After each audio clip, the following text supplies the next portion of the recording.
Hi there, this is Chelsea from Enterprise. Welcome to today's episode on stock reporting. In today's session, we will be covering stock reports, stock posting, as well as stock valuations report. So let's get you started and enable you to see the value in your items on Enterprise.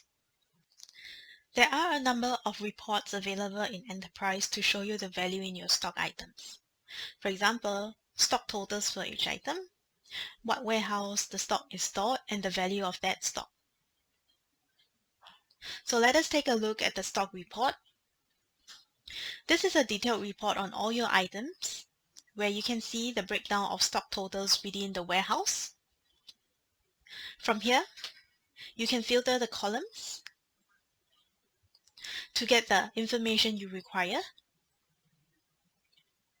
You can also add a new item at the top right, or edit the item from this report. If you drill down to any item, you will get further information. The information such as overview of sales, value of items per transaction, as well as stock position. Now we will take a look at stock posting report. This report will list down all the stock postings that took place for each item. Using the criteria box on the left, you can select what item or item groups to report on, date, and warehouse selection.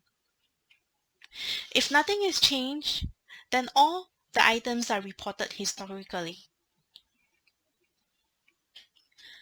When the results are displayed, they will be in the order which they have happened, so this is a good report to use as an audit trail for stocks coming in as well as stocks going out. You can also choose to export this report to Excel for record purposes or further analysis. The choice is yours. To export this report out, click on the symbol on the top right. Now we will take a look at the stock valuation report.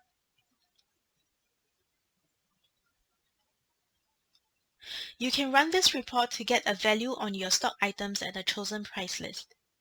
This is based on the price list you have defined in the module settings and link them up to each of your items. Simply select the criteria on the left for the items, item group, warehouse, date selection to report up to, and then choose the price list to value your stock at.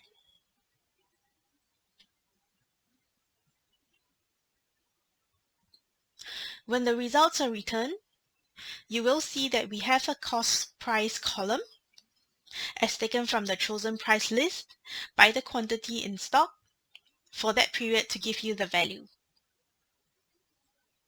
So just to confirm that you are seeing the value of your in-stock totals for each item up to and including the report date that you chose. If that is different to today's date, it will not include the current stock totals. You can also report the results, and you can also export the results out into Excel for further analysis. Now you may want to take note that as you are posting stock transactions, there are journal entries happening which will affect your financial reports such as profit and loss for your revenue and cost of sales, your balance sheet as well as your trial balance. For further help, check out our help.enterprise.com or use our support chat to speak to one of our representatives. Now you're ready to start running stock reports. Thank you for watching.